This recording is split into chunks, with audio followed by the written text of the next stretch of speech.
ปิธัมมังสรณังคัจฉามิตติยัมปิสังฆังสรณังคัจฉามิอิติปิโสภะคะวาอะระหังสัมมาสัมพุทโธอิสสาจารณสัมปันโนสุขโตโลกวิทูกาเมจรูเปคิริสิขรตเตจัตตาริเทวิมาเนทีเตระเทจะคาเมตรวนะคาเนเคหวัตถุมิเทเตอุมมาจายันตุเทวาสละทละวิสเมยัคคะคันทัพพนาคาติทันตาสัจจิเยยังมุนิวรวจนังสาธโอเมสุนันตุธรรมัสสวนกาโลอายัมปทันตาธรรมัสสวนกาโลอายัมปทันตาธรรมัสสวนกาโลอายัมปทันตามะยังทันเตวิสุงวิสุงรักนาทายะอิสระเนนะสหปัญจศีลานิกายามะโมตัสสะภะคะวะโตอะระหะโตสัมมาสัมพุทธัสสะพุทธังสรณังคัจฉามิพุทธังสรณังคัจฉามิเอาขันไม่ขึ้นเด้อหรือว่ายอดที่เข่าขึ้นแล้วก็ว่าน้ำหลังขน่อยเด้อสุทินังสุทินังวัตเมธานังวัตเมธานังทานังเมทานังเมปริสุทธังปริสุทธังอาสวัคคะญาวะหังอาสวัคคะญาวะหังนิพพานะสังขาตังนิพพานะสังขาตังโหตุโหตุอนาคเตกาเรอนาคเตกาเรวัตถุทานวัตถุทานที่พวกขน้อยทั้งหลายที่พวกขน้อยทั้งหลายได้น้อมนำมาถวายได้น้อมนำมาถวายไป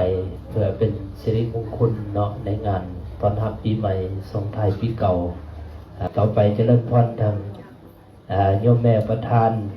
วัดเหล่าเมเบิลเนาะโยมแม่มณีวรบุญยังได้จุดได้เทียนใส่เพื่อเป็นสิริมงคลเนาะขอเจริญพรนกมือนำกันเด้อเอาสาธุเอาขอขอบเด้อบัดนี้เอาต่อไปโมตัสสะภะคะวะโตอะระหะโตสัมมาสัมพุทธัสสะนะโมตัสสะภะคะวะโตอะระหะโตสัมมาสัมพุทธัสสะนะโมตัสสะภะคะวะโตอะระหะโตสัมมาสัมพุทธัสสะธัมอายุวัฒนังเตสิวิตังยาวนิพพานังสรณังคัจฉามิธัมมังอายุวัฒนังเตสิวิตังยาวนิพพานังสรณังคัจฉามิสังฆังอายุวัฒนังเตสิวิตังยาวนิพพานังสรณังคัจฉามิกรุณามุทิตาอุเบกขาบุญปาลามิสัพพันโตอิติปิโสภะคะวะธังสรณังคัจฉามิธัมมังสรณังคัจฉามิสังฆังสรณังคัจฉามินัมมามิหังคุณในศรัทธาญาติโยมในงานตอนรับปีใหม่ส่งท้ายปีเก่า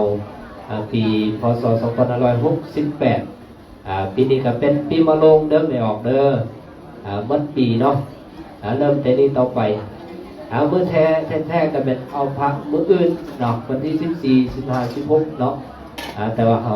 เฮ็ดก่อนมื้อนึงบ่เป็นอย่างเนาะก็เป็นอยู่ในเขตฤดูของปีใหม่อยู่เนาะฉะนั้นญาติโยมเราดับต่อไปเราก็จะได้เข้าสู่พิธีถวายเครื่องวัตถุบริขารทั้งหลายทั้งปวงที่ศรัทธาญาติโยมได้ตั้งจิตตั้งใจจะนำถวาย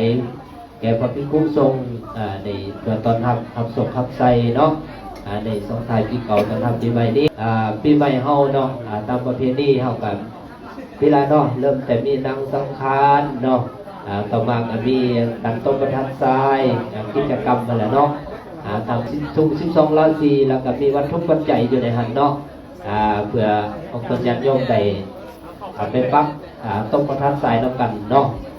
เจริญพรทั้งศิลวัตรนำพาถวายเกาทำถวายเนาะ ใครมีวัตถุทานอย่างก็ย่อขึ้นใส่หัวเด้อแล้วก็เว้าน้ำหลังขน้อยอิมานิมะยังพันเต มะยังพันเต ปินทปตานิ ปิณฑปัจจานิ พัตตานิทิพะโคสนัง พระโพสนัง กัปปารุขัง กัปปาระหัง สัพพะวิวารานิ สัพพารานิ ทิกขุสังคัสสะ ภิกขุสังฆัสสะ โอโนชยามะ โอโนสยา สาธุสังฆะอนุโมทนาสังฆะทานังกับปะลุกขังบินละปัตตังมัตตะขพัตตังโคสนะภาสนังสะปริวาลังอาทิฐามิสาตุติโขสัมวะลักษณะเทศ สการพระเทรานุเทระแล้วก็ขอเจริญพรบรรดาตนญาติโยมสาธุชนทั้งหลายวันนี้เนาะอัตมาภาพหรือว่าขน่อยเองขอตั้งหน้าครูบาอาจารย์เพื่อจะได้เล่าความเป็นมาอธิบายสาธยายน้อยนึงให้บรรดาตนญาติโยมเฮาได้รับรู้ถึงความเป็นมาของบุญปีใหม่หรือว่าบุญสงกรานต์เนาะซึ่งบุญสงกรานต์เป็นภาษาสันสกฤตเนาะถ้าแปลเป็นภาษาลาวเขาก็แปลว่าเคลื่อนย้ายเคลื่อนย้ายมาจากปีเก่าแล้วจะเคลื่อนย้ายไปสู่ปีใหม่เนาะเพิ่นจะเอิ้นว่าสงกรานต์หมายถึงเคลื่อนย้ายเปลี่ยนปีเนาะปีเก่าเป็นปีใหม่ปีใหม่อยู่ในที่นี้เป็นปีใหม่ของจศเนาะจุลศักราชเป็น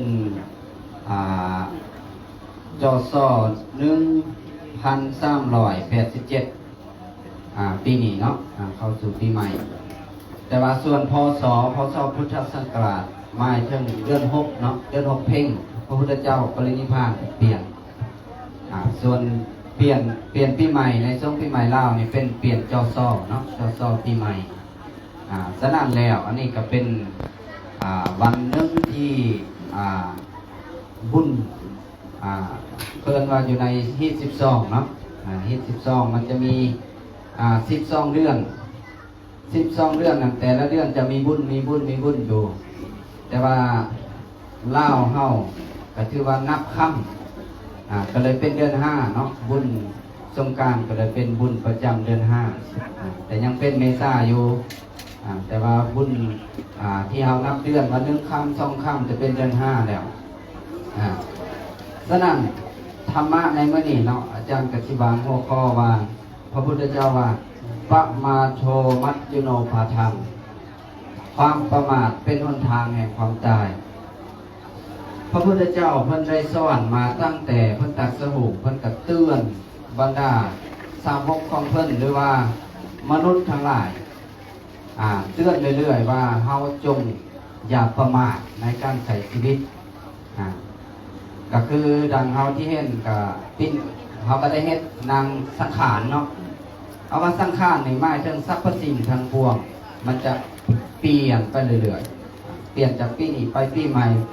ก็ย้ายไปปีเนอเรื่อยๆในชีวิตของเฮานี่การดำเนินชีวิตจากปีนี้ไปหาปีใหม่ไปเรื่อยๆคำว่าปีใหม่ในที่นี้ให้เฮาเตือนให้เฮารู้ว่าการใส่ชีวิตของเฮาครบจบปีหนึ่งระหว่างปีใหม่ปีกายจนมาฮอดปีใหม่ของปีนี้แล้วก็เตือนให้เฮารู้ว่าชีวิตมันจะเดินไปเรื่อยๆบ่มีวันจะกลับมาเนาะฉะนั้นจง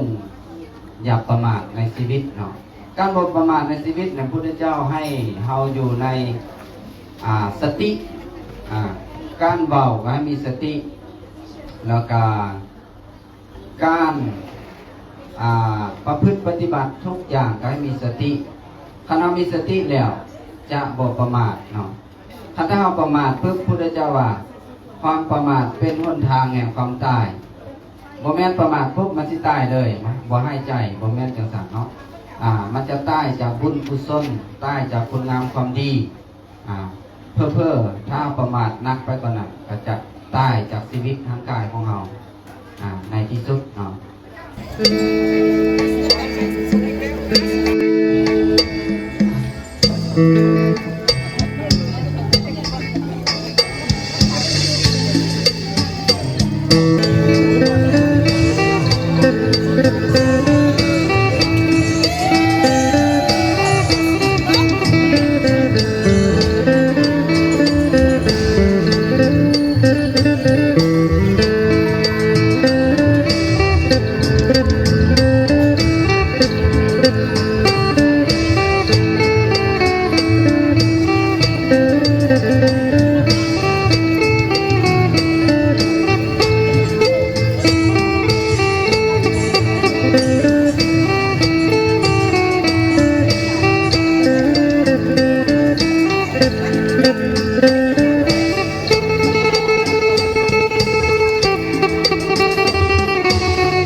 สนามกับมีบอลตั้งไว้ในเอาเป็นจะนุ่มใน